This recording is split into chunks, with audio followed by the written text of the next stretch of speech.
Hello, and it's good to have you joining us again on Maritime Radar. President Bola Tinubu's administration launched the Ministry of Marine and Blue Economy in August 2023, aiming to tap into Nigeria's vast maritime potential. With a long-awaited national policy finally unveiled, attention is turning to its implementation. The policy promises to harness over 853 kilometers of coastline, boost sustainable development, protect marine environment, and generate jobs. However, concerns are rising about whether the plan will be effectively executed. Looking at the critical need for the robust implementation framework that engages private sector players, promotes sustainable fisheries, and ensures environmental accountability. Will this blueprint transform one of Nigeria's most underutilized sectors or become another missed opportunity? Assessing the 10-year national policy on marine and blue economy and issues hampering trade facilitation are some of the issues that will be on the front burner on today's show. I am Norma Obiaswa.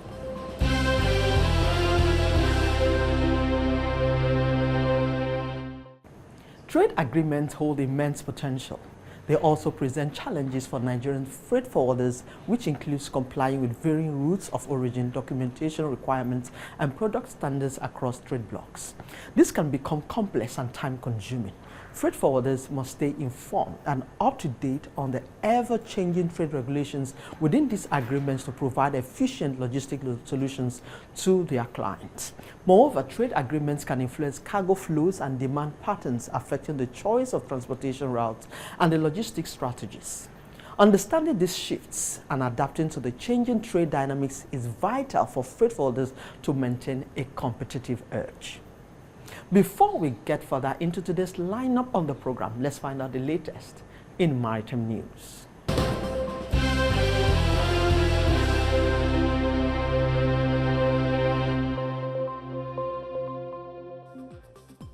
The Secretary to the Government of the Federation, Senator George Akume, this week visited the Nigerian Shippers Council headquarters in Apapa, Lagos, reaffirming the federal government's commitment to advancement of the marine and blue economy. During the visit, Akume commended the leadership of the council for its ongoing efforts to reform and strengthen Nigeria's shipping and maritime industry. He reiterated government support for strategic initiatives aimed at modernizing the sector and enhancing its global competitiveness. On his part, the Executive Secretary, CEO of the Shippers Council, Dr. Pius Akuta, took the opportunity to call for stronger institutional backing as the council transitions into the Nigerian Port Economic Regulatory Agency, a move designed to deepen regulatory oversight and improve efficiency across maritime value chain. The engagement concluded with a call for greater collaboration among stakeholders to foster a modern, investor-friendly maritime environment. Maritime officials in Cameroon have received essential training to develop a national action plan for cutting greenhouse gas emissions from shipping. The workshop, led by the International Maritime Organization in Douala, brought together representatives from the National Port Authority, government ministries and other stakeholders to focus on aspects of the MARPOL Annex 6 Treaty, which sets legally binding international regulations to limit air pollution from ships. Annex 6 is one of 6 annexes under the International Convention for the Prevention of Pollution from Ships, MARPOL, which is the main global framework for preventing pollution from maritime activities. Strategically positioned along the Gulf of Guinea, Cameroon serves as a critical hub for international trade.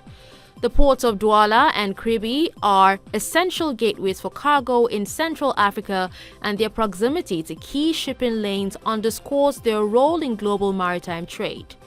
The training is expected to align maritime practices in Cameroon with international climate goals, aiming for net zero emissions by the end of 2050 while sustaining economic growth. Kenya is working to boost the security of its maritime gateways with a national workshop in Mombasa on port facility security assessment aligned with the requirements of the International Ship and Port Facility Security Code. This will focus on identifying and addressing vulnerabilities across physical security, structural integrity, personnel protection systems, telecommunications, utilities, and procedural protocols. These assessments form the foundation for developing robust port facility security plans and ensuring compliance with Kenya's international maritime obligations. Aiden Abdulhakim, speaking on behalf of Aiden Abdimullah, Principal Secretary, State Department for Shipping and Maritime Affairs, said security assessments help to understand the risks, identify the vulnerabilities, and put in place protection and deterrence mechanisms. The workshop is jointly organized by the International Maritime Organization and the Government of Kenya under the EU-funded Port Security and Safety of Navigation Program in Eastern and Southern Africa and the Indian Ocean. The program supports 9 participating countries, namely Angola, Comoros, Kenya, Madagascar, Mauritius, Mozambique, Namibia, Seychelles, and the United Republic of Tanzania to enhance maritime security and safety in line with the 2050 Africa's Integrated Maritime Strategy.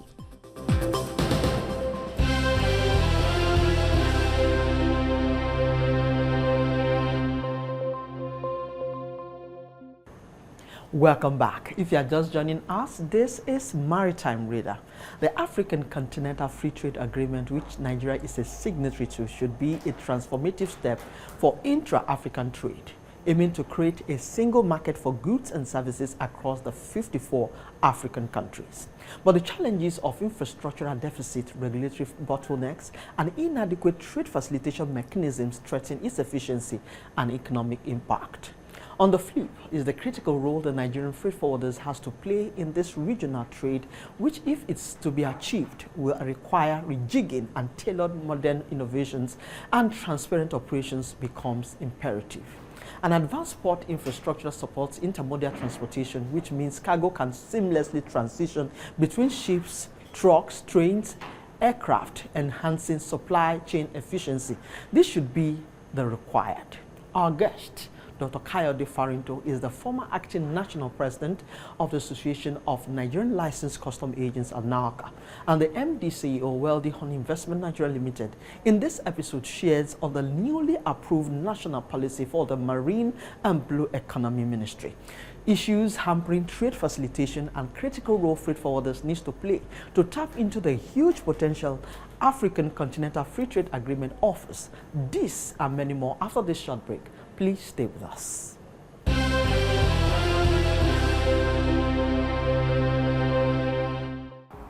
Hello, it's good to have you join us again on the show. I'm delighted to be here myself.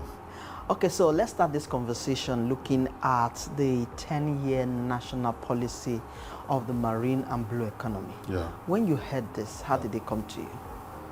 Honestly, I said this government is serious. In the last 3 decades, we have never had anything like that. I'm one of those that has been advocating that why don't we have a national policy? Having visited most of the maritime countries, like the last time I visited Amsterdam, I saw that they had a national policy up to 2034, and that was about 10 years ago. So we've been clamoring that government should have a national policy, so that when anybody comes in, you will be able to, read between the line and see, follow the same plan. That shows that this government is serious, and that the fact that we're now ready to harness all the potentials in the maritime industry. Honestly, I give kudos to Bola Tinubu government for that. Okay, but some would say it took quite a long time for us to get a direction for the new ministry. Yeah. Do you share that idea? So what concerns also do you share? Yeah, it's a normal problem. When you have a new ministry, that I'm one of those that said there was supposed to be a delineation. Maybe there was a little hiccups here and there. Before they could kickstart, maybe it takes some time, which is normal. And there's always bureaucracy in government things. But whether we like it or not, it has kickstarted. and they are starting on a very good note. National policy in the maritime industry is the only thing that can make us to achieve our potentials. It's the only thing that can give us a win-win. When I say win-win, the government will generate revenue, will also be able to create employment for our teaming youth. Honestly, it's good, and whoever is giving the federal government this idea knows what it's doing. So I give them kudos for that again. Okay, one thing is having a policy. Yeah. Another thing is also the key thing Implementation. is implementation. Yeah. So the agencies under the marine and blue economy, how do you see them driving this policy to ensuring that we have the development that we all aspire to have in the industry? You know, I'm one of those that actually condemned the modus operandi of the Minister of Blue Economy, because I saw it that it was too sluggish.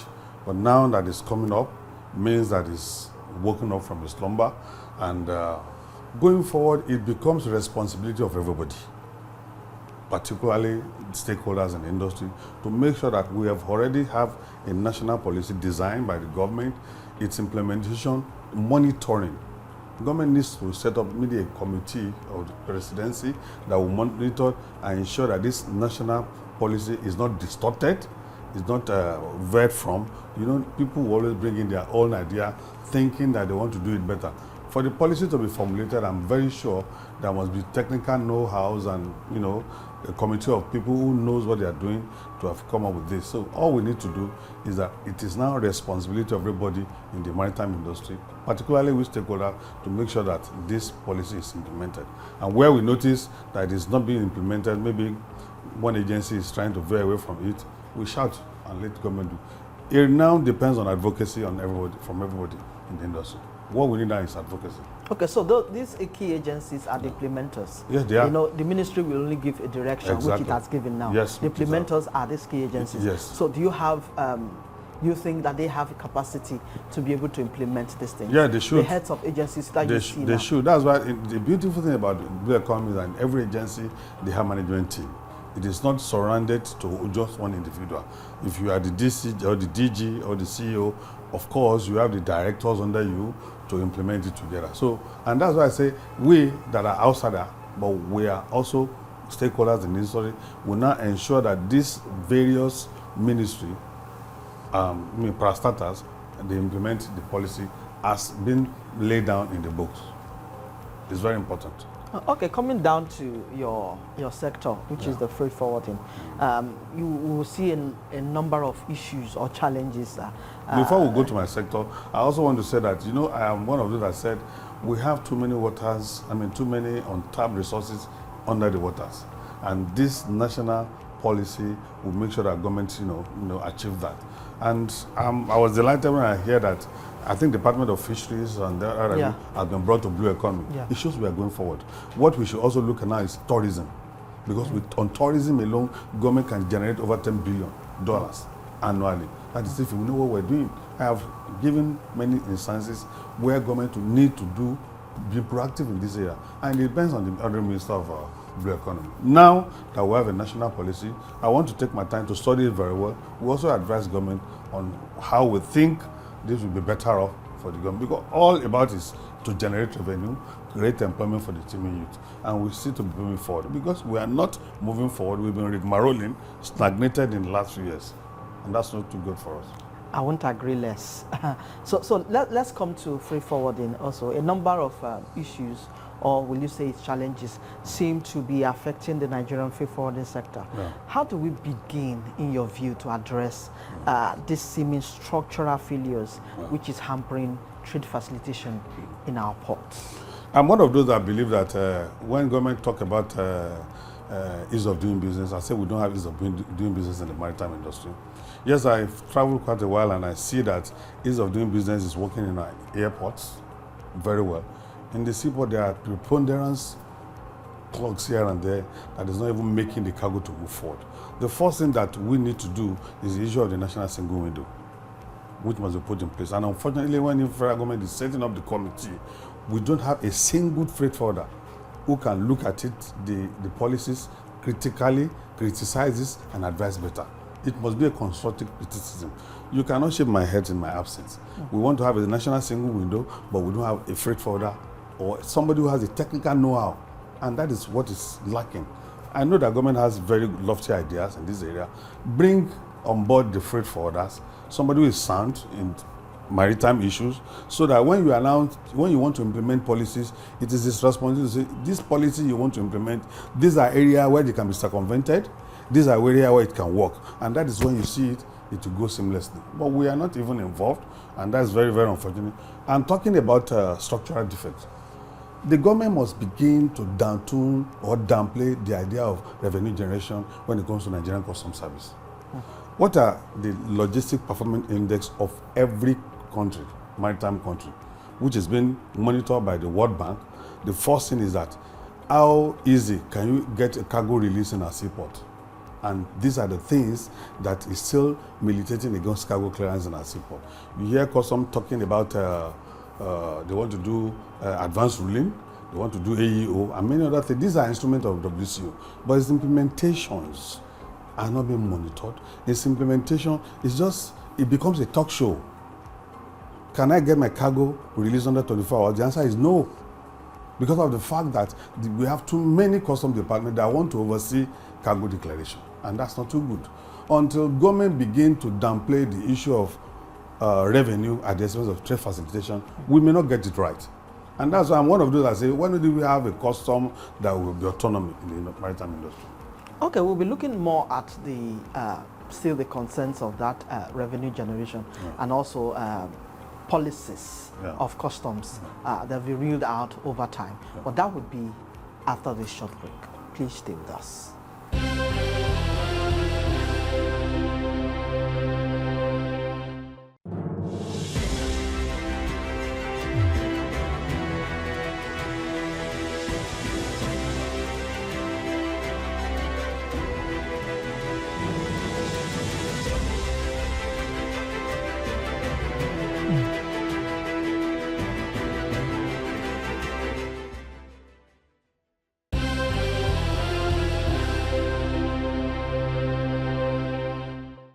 Welcome back. If you are just joining us, this is Maritime Dynasty with Dr. Farinto.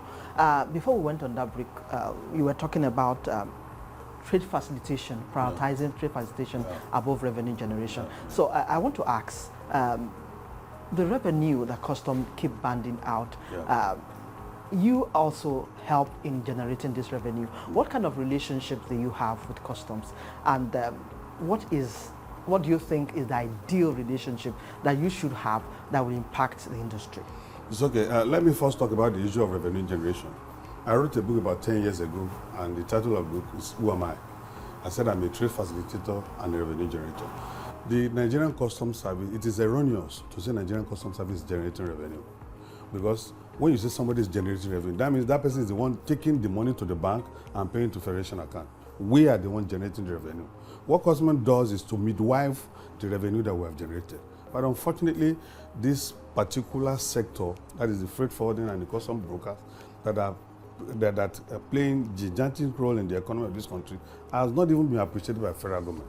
The issue now is that if I were the president, or I'm privileged to meet the president today, I would say, give even we that are generating the revenue 1% of whatever I generate. My company is Wealthy on Investment Nigeria Limited. How much did that generate in the whole of 2024?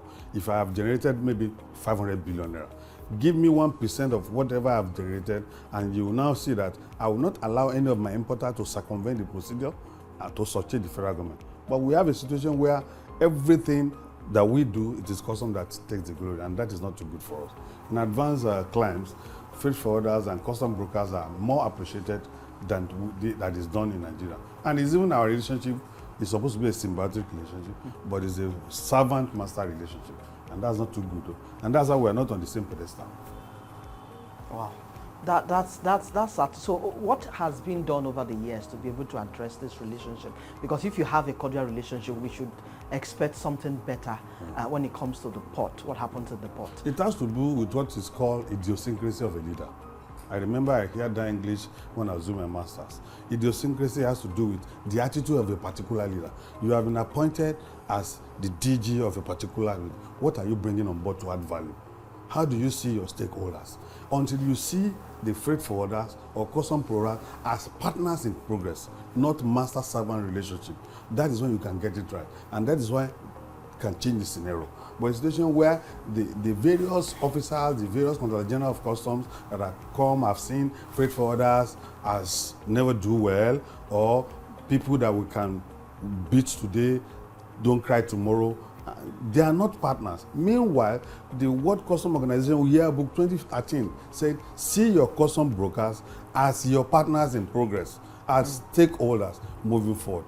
Until this scenario and there's attitudinal change on behalf of, or on the part of the management team, we can move forward. Okay, but do you think customs may not be blamed? They seem to have pressure in generating revenue. Yeah, that's why I said the government should downplay the issue of revenue generation. But are they seeing, is government see it from the point of that this is hampering efficiency in our ports? How many times has even the government called, we want to have meeting with the stakeholders, particularly freight forwarders in the maritime industry. Let us assume that we're under the Ministry of Finance. When was the last time that the Honorable Minister of Finance came to Lagos or to the Western Zone and say, I want to address freight forwarder to know their challenges? That would be about 20 years ago, when people like us are baby agents. And that's why I said there should be attitudinal change. Bola Tinubu government bringing out with a 10-year policy plan, maybe from there we'll take it from there and say, government, you need to look at these people. They are playing preponderance role in the port. In the port, particularly to add value to the economy of this country. Let us see them, listen to them, and listen to our various challenges. Until this is done, we may still continue to have this bossy servant relationship. It's very, very unfortunate. Okay, still on the trade facilitation, customs seem to have reeled out a lot of policies. You see the authorized economic operator, we see the GTI, we see SIGMAT, we see BODOGU. They keep reeling out this thing.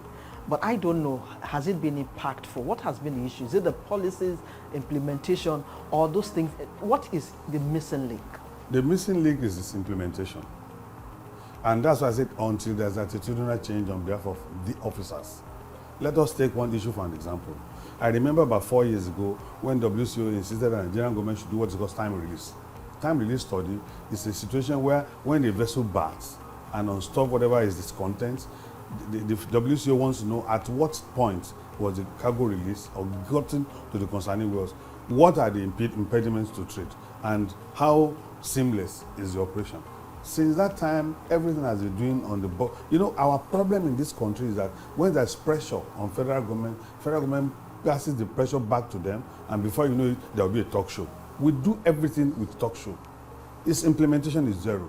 Even the WCO instrument, like the AEO, like the advanced ruling, like the time release study, these are the instruments of WCO that is supposed to assist in the area of trade facilitation.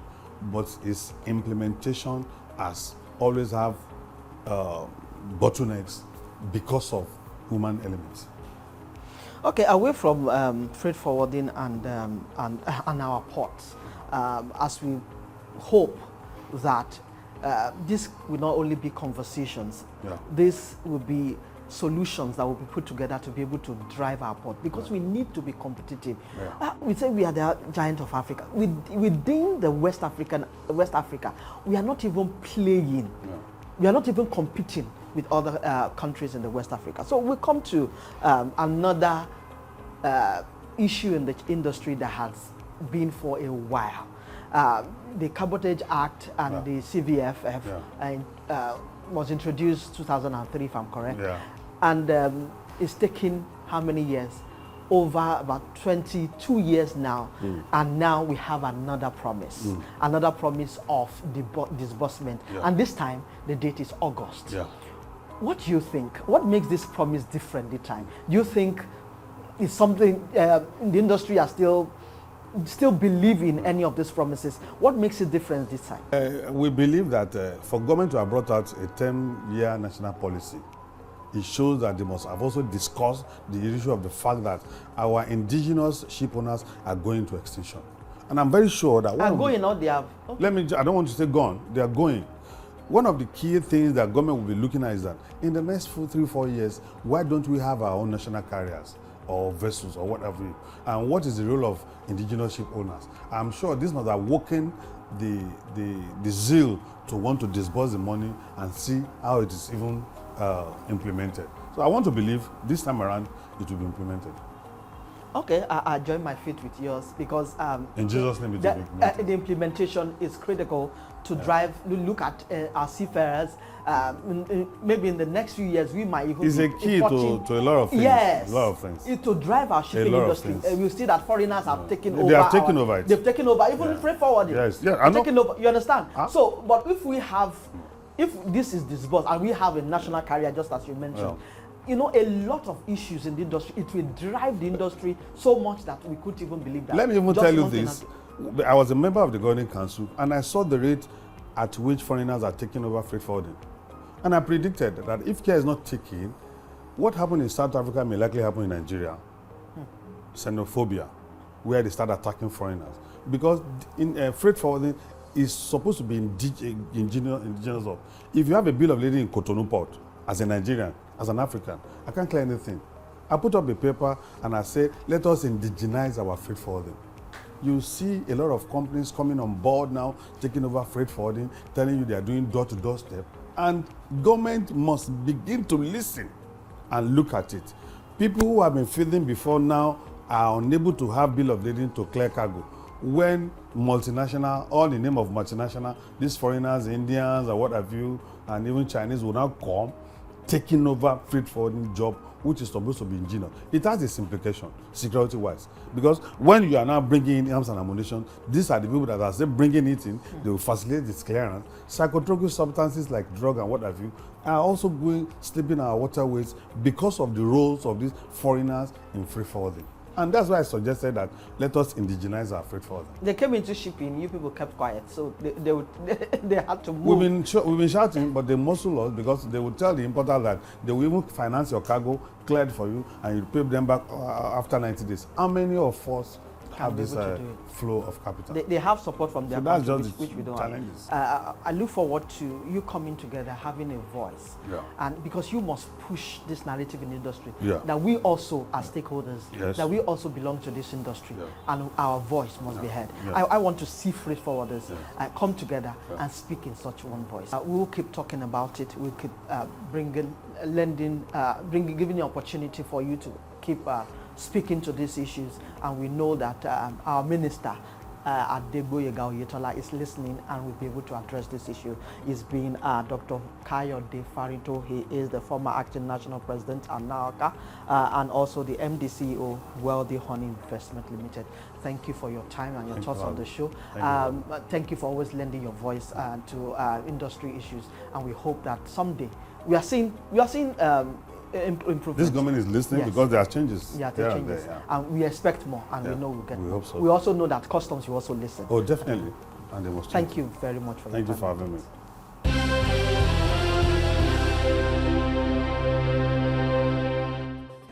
And that's our show this week. I hope that this episode was able to address what may be missing in the national policy for the marine and blue economy.